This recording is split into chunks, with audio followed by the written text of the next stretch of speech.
అంటే శిష్యులు అడిగారు ప్రార్థన ఎలా చేయాలా మాకు నేర్పించమని యేసయ్యని అడిగినప్పుడు యేసయ్య ప్రార్థన నేర్పించాడంట. ఏ ప్రార్థన? ఆ ప్రార్థన పరలోకపు ప్రార్థన నేర్పించాడంట. ఒకసారి మత్తయి సువార్త 6వ అధ్యాయము 9వ వచనం నుంచి ఒకసారి చదువుతాము. కాబట్టి మీరు ఇలాగా ప్రార్థన చెయ్యుడి, పరలోకమందున్న మా తండ్రి, నీ నామము పరిశుద్ధపరచబడును గాక, నీ రాజ్యము వచ్చును గాక, నీ చిత్తము పరలోకమందు నెరవేర్చబడినట్టు భూమి మీదను నెరవేరును గాక. మా అనుదిన ఆహారము నేడు మాకు దయచేయము, మా ఊనస్తులను మేము క్షమించి ఉన్న ప్రకారము మా ఊనములను క్షమించుము, మిమ్ములను శోధనలోనికి తేక దుష్టుని నుండి మమ్మలను తప్పించుము. మనుష్యుల అపరాధములను మీరు క్షమించిన ఎడల మీ పరలోకపు తండ్రి మీ అపరాధములను క్షమించును. ఇలా చదువుకుంటూ వెళ్తే ఆయన పరలోకపు ప్రార్థన అంటే శిష్యులకు, అంటే మనము యేసుప్రభుని ఎప్పుడైతే యేసుప్రభునికి వచ్చారో శిష్యులు యేసయ్య మార్గంలో నడుస్తున్నారో అప్పుడు యేసయ్య వాళ్ళకి పరలోకపు ప్రార్థన వాళ్ళ శిష్యులు అడిగినప్పుడు ఆయన నేర్పించాడట. ఈ యొక్క ప్రార్థనలో మనం బాగా గమనించినట్లయితే పైనుంచి అంటే పరలోకమందున్న మా తండ్రి అని అక్కడి నుంచి మనం మొదలుపెట్టినప్పుడు ఆ ప్రార్థనలో మనకు ఏం కనిపిస్తుంది మనం బాగా గమనించాలి. ఈ ప్రార్థనలో మనకు ఏమి కనిపిస్తుంది? ఆయన చిత్తము. ఇంకా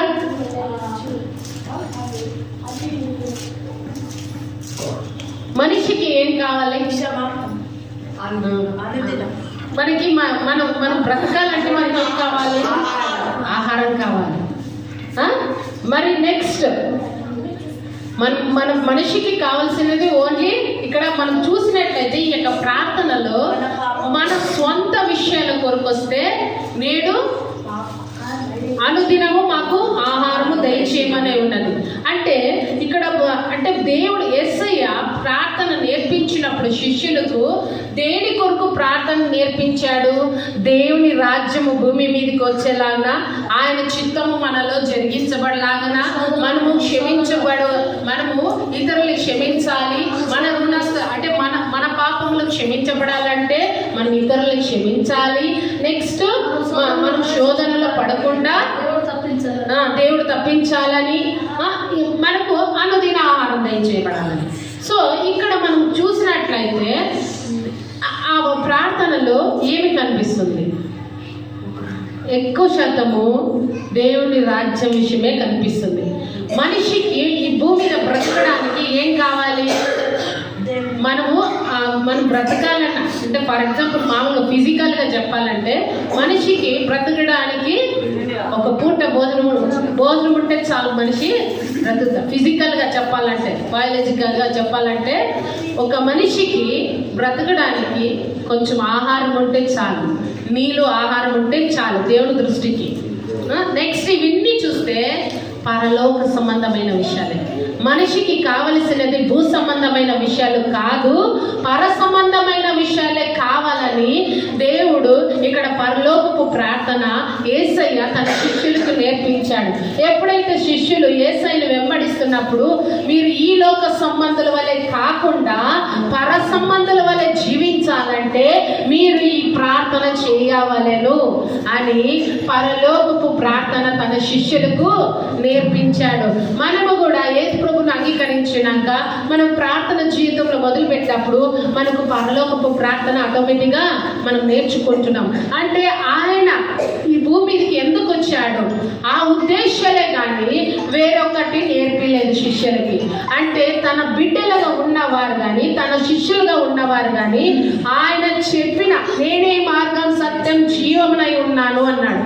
కాబట్టి ఆయన ఏదైతే చెప్పాడు అంటే ఆయన అంటే మనము ఒక మనిషి బ్రతకాలంటే మనకు ఆహారం కావాలి, సహజంగా మనకు ఆహారం కావాలి, అది ప్రభు దయచేస్తాడు. అందుకే ప్రార్థన చేసేటప్పుడు మా అనుదిన ఆహారం మాకు దయచేయండి ప్రభు అని శిష్యులకు నేర్పించాడు. అలాగే దేవుడి చిత్తం గురించి నేర్పించాడు. అంటే దేవుడు అంటే ప్రభు నీ చిత్తం ఏమైంటుందో అదే నా జీవితంలో జరగాలి, పరలోకం అలాగే మేము నీ చిత్తం జరిగించే వాళ్ళగా ఉండాలి, నీ చిత్తమే మేము చేయాలి అయ్యా. మా సొంత శక్తి కాదు, మా సొంత ఆలోచనలతో మేము నడవకుండా నీవు ఏమి చెప్తావో వాటిని అనుసరించి నడుచుకునే మనసు మాకు దయచేయమని అక్కడ శిష్యులకి ప్రార్థన నేర్పిస్తున్నాడు. అలాగే ఏం చెప్తున్నాడు, ఇది ప్రాముఖ్యమైనది. మీ రుణస్తులను మీరు క్షమించిన ప్రకారము మీ రుణం అంటే మన పాపములు మన అపరాధములు క్షమించబడాలంటే మనం ఈజీగా చెప్తాం, ప్రభువా క్షమించేసేయండి, ప్రభా మమ్మల్ని క్షమించండి, ఈరోజు మేము ఏమైనా తప్పులు చేసింటే మమ్మల్ని క్షమించండి ప్రభా అని మనం ప్రార్థనలు ఈజీగా చేసేస్తున్నాం. కానీ మనము ఆ ప్రార్థన చేయక ముందే మన వారిని మనం ఎవరినైతే ఒకవేళ నోటి ద్వారా అయినా కానీ మన మనసులో కానీ ఎవరి విషయంలోనైనా క్షమించలేకుండా పోతున్నామా, మన హృదయాన్ని కఠినం చేసుకుంటున్నామా, క్షమించలేని స్థితిలో ఉంటున్నామా, ఫస్ట్ మనం క్షమించి మీ రుణస్తులను మీరు క్షమించిన ప్రకారం అని ఫస్ట్ లైన్ చెప్తారు. అయినాక మీ రుణములు క్షమించబడి అంటే మన తప్పులు మన అపరాధములు క్షమించబడాలంటే మనం ప్రార్థన చేసాం ఈజీగా మా పాపాలను క్షమించమని. ఆయన నీ పాపాలను క్షమించాలంటే ఫస్ట్ నువ్వు ఇతరుల పాపాలు, నువ్వు ఎవరి గురించి అయితే నువ్వు గాయపడ్డావో, ఎవరి గురించి నువ్వు క్షమించలేకపోతున్నావో వారిని మొదటిగా నువ్వు క్షమించినప్పుడే నీ యొక్క రుణములు అంటే నువ్వు చేసిన వాటిని కూడా దేవుడు క్షమిస్తాడు అని ఎంత చక్కగా శిష్యులకు ప్రార్థన నేర్పించాడు. ప్రార్థన నేర్పించడం అంటే వాటిని ఫాలో కావాలని, అంటే మనం అలా జీవిస్తూ మనం ప్రార్థన చేసినప్పుడు దేవుని చిత్తము మన భూమి మీద నెరవేర్చిన వారిగా ఉంటామన్నమాట. యేసు ప్రభు ఫస్ట్ తను ఫస్ట్ మాట సిలువలో వచ్చిందంటే క్షమాపణ గురించి. ఈనాడు దేవుని బిడ్డలుగా క్షమించే గుణం అనేది చాలా తక్కువైపోయింది. క్షమించడం అస్సలు కుదరదు. నో మాటి మాటికి వాటిని గుర్తు చేస్తూ వాళ్ళు ఎప్పుడో క్షమించేసింటారు. పరిశుద్ధాత్మ యేసయ్య సన్నిధిలో కూడా ఆ విషయంలో ప్రభా నేను ఈ పొరపాటు చేసినానని దేవుడితో క్షమాపణ అడిగి ఉంటారు. కానీ కొంతమంది ఏం చేస్తారంటే నువ్వు ఇలా చేస్తావు అని మాటికి వాటిని లేవదీస్తారు. అంటే దేవుడు ఏమన్నాడు, నువ్వు క్షమించు, అప్పుడు నీవు క్షమించబడతావు. క్షమించినప్పుడు నువ్వు మాటికి వాటిని గుర్తు చేసుకోము, మాటిని ఆ మాటలు ఎత్తి చూపించము, వాటిని మర్చిపోవాలి. దేవుడు మన పాపము క్షమించమని అడిగినప్పుడు తూర్పుకి పడమటికి ఎంత డిఫరెన్సో అంత దూరంగా చేసేస్తాడు. అంటే అంత దూరంగా దాన్ని తోసేసుకుంటాడు, అసలు దాన్ని గుర్తుపెట్టుకోడు. కానీ మనుషులు మానవ స్వభావం ఎలాగంటే మాటికి గుర్తు చేస్తుంటారంట, మాటికి గాయపరుస్తుంటారంట. అది మిత్రభేదము కలిగజేస్తుంది. అంటే ప్రేమ, సమాధానం, ఐక్యత అక్కడ రాదు.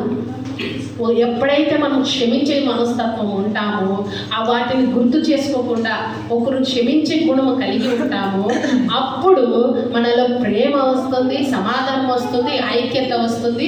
వారితో మనము ఫెలోషిప్ చేయగలము, వారితో మనము సావాసం చేయగలము. లేకపోతే బయట మాటతో ప్రేమతో వారితో సావాసం చేయొచ్చు, కానీ మన అంతరంగంలో మన మనసు వాళ్ళతో కలిసి ఉండదు. ద్వేషమే ఉంటుంది కానీ, పగనే ఉంటుంది కానీ, కుళ్ళే ఉంటుంది కానీ, పైకి మాత్రము తీయని మాటలు మనం మాట్లాడుతూ ఉండొచ్చు. కానీ దేవుడు అది కోరలేదు. దేవుడు నువ్వు క్షమించబడతాడు.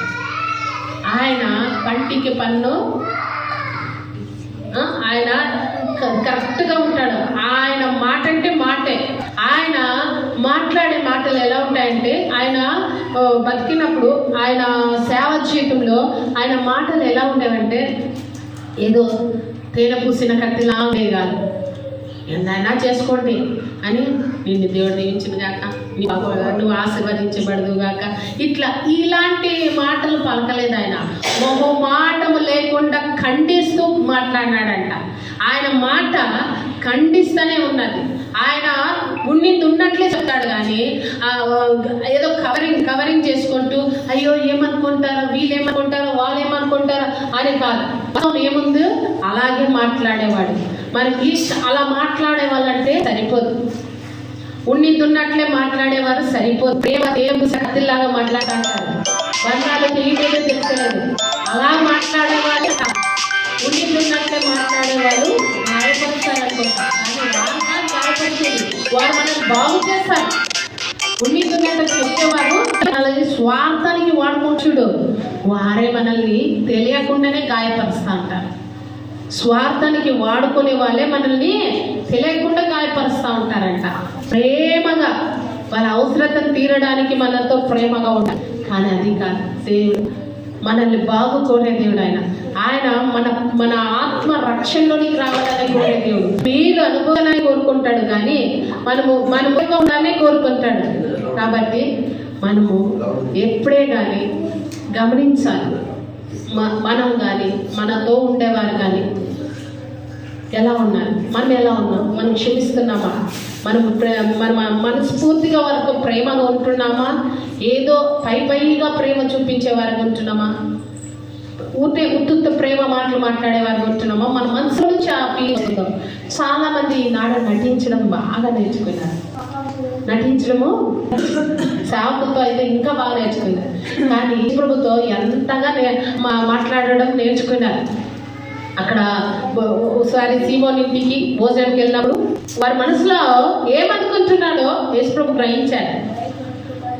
చాలా చోట్ల పరిసయ్యులు సదుకాయలు వాళ్ళు ఏమనుకుంటున్నారు అనేది చాలా బాగా గ్రహించుకోగలిగిన శక్తి యేసయ్యకు ఉన్నది. తన బిడ్డలు కూడా, అంటే తన ఏర్పరచుకున్న వారిని కూడా ఆ జ్ఞానంతో నింపి ఉంటాడు. ఊరికే కాదు ఏర్పరచుకునేది, తన దాసులు కూడా ఆ జ్ఞానం ఇచ్చింటారు. ఆ జ్ఞానము ఖచ్చితంగా దేవుడు ఇచ్చింటాడు. అది గ్రహించే శక్తి దేవుడు, పరిశుద్ధాత్మ దేవుడు వారికి ఇచ్చి ఉంటారు.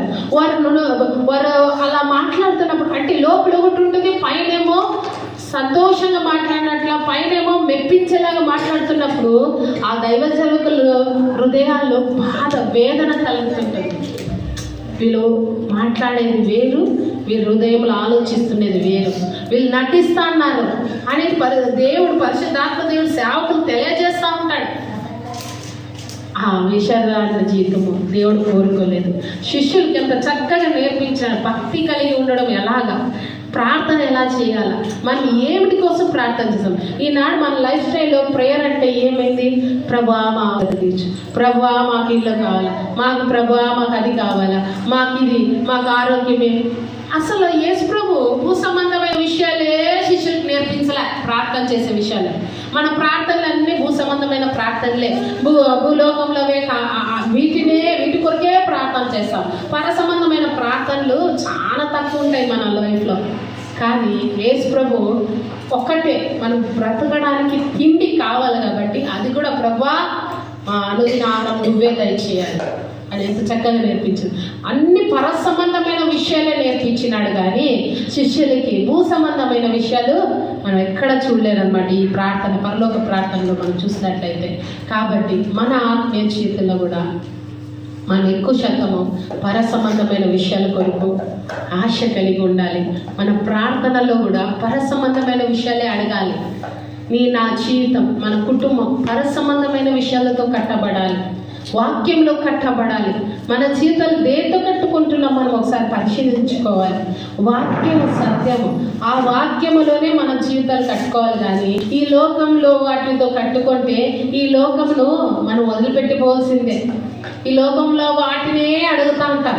ఇవేమన్నా మనం ఏంట తీసుకోపోతామో పోయేటప్పుడు ఈ లోకం వాటినే అడుగుతుంటాం, వీటి మీదే దృష్టి పెడతాం. మన శక్తి, మన బలము, మన టైము, మన ప్రయాస, మనకు ఉండేదంతా ఈ లోక సంబంధమైన వాటికే ఖర్చు పెడతా ఉంటాము.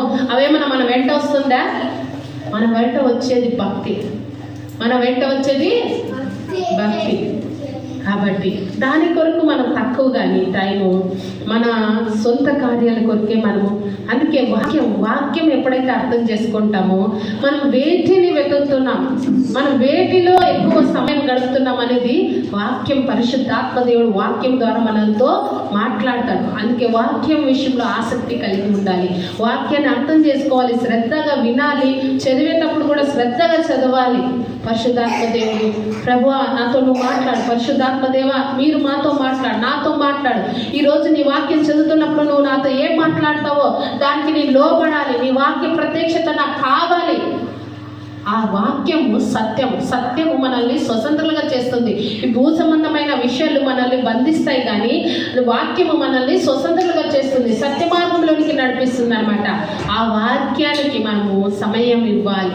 మన జీవితంలో వినేటప్పుడు వినాలి, వాక్యాన్ని చదివేటప్పుడు శ్రద్ధగా చదవాలి, దాన్ని అర్థం చేసుకొని మన జీవితాలు వాక్యానుసారంగా ఉండాలి. వాక్యంలో కట్టబడ్డప్పుడు మనము పరలోక సంబంధమైన ఆశీర్వాదాన్ని ఖచ్చితంగా పొందుకుంటాం. మన కుటుంబంలో ప్రతి ఒక్కరూ, మన కుటుంబము పరలోక రాజ్యంగా మారాలి. ఆయన అక్కడ ఏమి, నీ చిత్తము భూమి మీద జరగాలంట. ఎలాగ పరలోకంలో జరుగుతుందో అలా భూమి మీద కూడా జరగాలి. నా జీవితంలో జరగాలి, నా కుటుంబంలో జరగాలి అంటే దేవుని సన్నిధి ఉండాలి. దేవుని సన్నిధి మన ఇంటిలో ఉండాలి. దేవుని సన్నిధి మన కుటుంబాల్లో ఉండాలి. వ్యక్తిగతంగా మన జీవితంలో ఎల్లప్పుడూ మనము దేవుని సన్నిధి కలిగి ఉండాలని ప్రభు కోరుకుంటున్నాడు. కాబట్టి మనము ఈ పరలోక రాజ్య సంబంధమైన విషయాలు